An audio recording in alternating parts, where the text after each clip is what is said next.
Assalamualaikum warahmatullahi wabarakatuh. Waalaikumsalam warahmatullahi wabarakatuh. Oke, selamat datang semua. Terima kasih sudah hadir dan terima kasih sudah meluangkan waktunya. Kali ini ada yang tahu kita dikumpulkan untuk apa? Nggak tahu. Tahu. Jadi kita dikumpulkan untuk bimbingan kelompok. Saya sangat menghargai kehadiran kalian semua. Oke. Semoga dengan bimbingan kelompok ini seru, menyenangkan, dan bermanfaat bagi kita semua. Oke, jadi sebelum kita memulai bimbingan kelompok ini, alangkah baiknya kita berdoa bersama-sama. Saya akan memimpin doanya dengan membaca ayat basmalah. Bismillahirrahmanirrahim. Semoga dengan membaca doa tadi dengan ayat basmalah kita dapat melakukan bimbingan kelompok lancar dan sempurna dan bermanfaat bagi kita semua. Sebelumnya ada yang tahu bimbingan kelompok itu apa?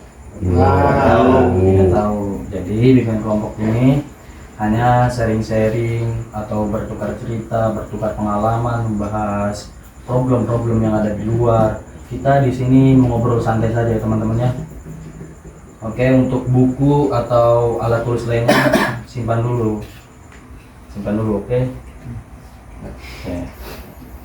Oke, jadi sebelum mulai lebih jauh lagi kita harus ketahui ada beberapa yang harus saya jelaskan. Yang pertama yaitu keterbukaan.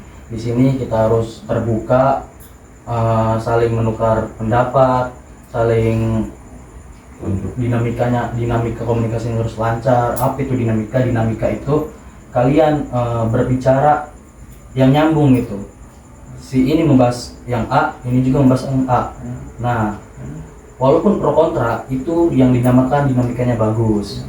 Yang kedua yaitu kesukarelaan. Jadi kalian tidak usah ragu, walaupun kalian di medsos, di mana-mana tidak tahu berita apa-apa, sok aja kesukarelaan. Kalian mau ngasih pendapat terserah gitu. Oke? Dan yang ketiga yaitu keaktifan. Keaktifan itu kalian harus aktif berbicara, jangan diem-diem baik. Pokoknya harus aktif. Apapun yang diunek-unek kalian harus keluarkan, jangan takut berbicara. Walaupun kalian salah atau benar, kita itu anggap semua itu berdiskusi dengan lancar. Dan yang keempat itu kenormatifan. Kenormatifan ini kalian harus menjaga aturan-aturannya, itu dengan sopan santun, dengan adab yang diajarkan oleh orang tua kita. Dan yang terakhir yaitu kerahasiaan. Di sini tenang saja, kalian ngomongin apapun itu dan kalian harus menjaga kerahasiaan, maupun di dalam atau di luar. Cukup kalian saja yang ini bertujuh, kalian harus jaga itu rahasia, tidak boleh cerita sana sini. Oke, sebelum ke tahap selanjutnya, alangkah baiknya kita memperkenalkan dirinya masing-masing agar lebih kenal dekat, akrab satu sama lain, agar tidak ada canggung satu sama lain. Oke, saya contohkan ya perkenalannya. Misalnya, nama saya Arif, umur saya 20, saya sekolah dari Majalengka. Oke, mulai dari sini. Nama kamu siapa? Kenalkan, nama saya Kristiano Sumanto Ahmad Mas Bagio bin Ritno. Selanjutnya, Saya Dika dari Gorgan. selanjutnya, Nama saya Fajar dari Malimping. kamu siapa? Nama saya Akbar dari Serang. Serang mana? Serangnya Anyer. Oh, Anyer. Kamu namanya siapa? Namli Putra Siregar Danantara.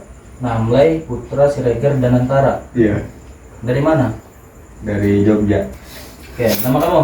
Nama saya Kodo Kodar dari Bogeng. Ya, yang terakhir. Nama saya Lionel Acep Dari mana? dari Modern Cikande.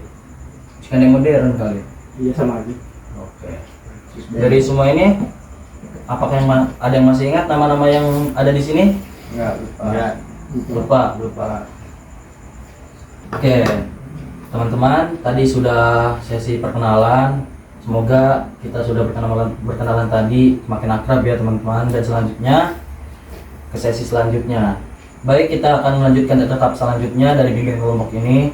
Di sini ada dua topik. Yang pertama topik tugas, yang kedua topik bebas. Yang topik tugas ini saya akan menentukan tugasnya atau diskusi yang permasalahan yang akan didiskusikan. Yang topik bebas itu yaitu topik yang kalian berpendapat gimana, apa yang masalah yang kalian temui, kita diskusikan bersama. Kayak teman-teman. Di sini ada di sini mau topik bebas apa tugas? Tugas. Bebas apa tugas? Mas. Bebas apa tugas? Bebas. Oke, kalau bebas di sini ada yang punya pendapatnya? Saya Pak, Iya. bullying. Oke, selain bullying ada lagi? Pak, Iya. masalah pondok pesantren. Kenapa pondok pesantren? Karena biasanya banyak kejadian di sana. Pondok pesantren jadi umum ya. Jadi kejadian apapun itu kita bahas. Nah, selanjutnya ada apa lagi? Ada yang pendapat? Ya Pak, Apa tuh? gosok sendal di pesantren. Oh, gosok sendal. Gosok sendal, bullying, permasalahan pondok pesantren. Dan selanjutnya ada yang punya lagi? Cukup? Ya, mungkin kita akan membahas topik tentang bullying. Karena kenapa saya simpulkan tentang bullying? Karena si ini tentang bully juga, bully pondok pesantren, dan ini juga pondok pesantren, dan rata-rata itu pondok pesantren, dan Walid juga itu yang namanya majelis gitu kan, jadi pondok pesantren juga. Oke. Jadi ada yang bisa menyimpulkan kenapa pondok pesantren itu namanya jelek? Karena ngasih namanya asal-asalan, Pak.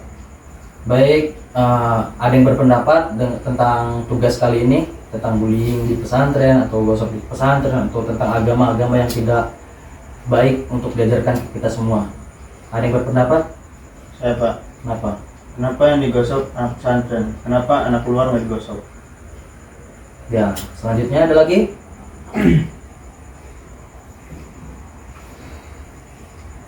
Ayo kita keterbukaan loh, bebas mau ngomong apa saja kalian, terserah. Yang penting kita keterbukaan, kesukarelaan. Saya Pak. Iya, kamu? Kenapa biasanya di pesantren itu biasanya kan ada kasus bullying ya? Kenapa ada seperti sistem hierarki di pondok pesantren gitu? Pada kayak ada yang paling atas dan yang paling bawah. Baik. Dan selanjutnya ada yang berpendapat tidak apa-apa menyangkalkan saja tentang apa yang disampaikan oleh kalian. Ya. Ya mungkin benar sih tadi yang dikatakan oleh siapa kamu namanya, Siapa? Jafar Aswadiki. Jadi emang rata-rata bullying di pondok pesantren itu yaitu masih memegang senioritas, dimana kalau kita senior kita tuh merasa paling punya kuasa gitu, bisa bertindak semena-mena, yang akhirnya itu tuh sebenarnya menjadi budaya turunan. Sama orang yang kita bullying juga adik kelas, dia pasti ngelakuin itu juga ke adik kelasnya. Makanya kenapa bullying di pondok pesantren tuh nggak beres-beres gitu. Itu mungkin Pak. Ya, dan kenapa kasus bullying di pondok ini ditutup-tutupi oleh pondoknya? Kenapa tidak dibicarakan secara terbuka gitu Pak? Baik. Baik, dari semua pembahasan, apakah ada yang bisa menyimpulkan? Apakah ada? Nggak ada Pak. Mau menjelaskan sama Bapak. Oh, siap. Jadi kesimpulannya pondok pesantren itu namanya tidak baik di kalangan masyarakat atau kalangan santri yang sudah keluar karena mereka merasakan dibully, karena mereka merasakan dihina oleh senioritasnya atau teman-teman yang merasa berkuasa. Betul? Baik, karena sudah saya simpulkan semuanya, terima kasih sudah hadir, terima kasih sudah berdiskusi dengan baik, terima kasih sudah mengeluarkan apa yang ada di dalam unek-unek kalian, apa yang permasalahan sekarang. Semoga dengan bimbingan kelompok ini kita bisa berdiskusi dengan bermanfaat. Ingat sekali lagi, kerahasiaan kita di sini rahasia, tidak boleh diumbar kemanapun itu. Walaupun ini pembahasan topiknya lumayan keras, kita tidak boleh membahas di luar. Walaupun kalian sedang main, kita tidak boleh membahas itu. Kalau dikasih tahu ke orang tua, Pak. Tidak boleh. Ya, cukup kita aja yang di sini. Mau bahas ke siapa tidak boleh. Kerahasiaan kita tidak boleh bocor. Oke? Baik, jika diskusi ini dirasa bermanfaat, apakah ada kita akan lanjutkan pertemuan selanjutnya untuk membahas topik yang berbeda atau bagaimana? Apakah ada untuk pertemuan selanjutnya? Minggu depan Pak. Minggu depan? Ya, Oke, kita jadwalkan minggu depan di hari Jumat selesai sholat Jumat. Kita di situ ada eskul dan kita berkumpul lagi. Oke teman-teman? ya. Mari kita tutup diskusi bimbingan kelompok ini dengan membaca hamdalah. Alhamdulillah. Kurang lebihnya mohon maaf. Wassalamualaikum warahmatullahi wabarakatuh. Waalaikumsalam.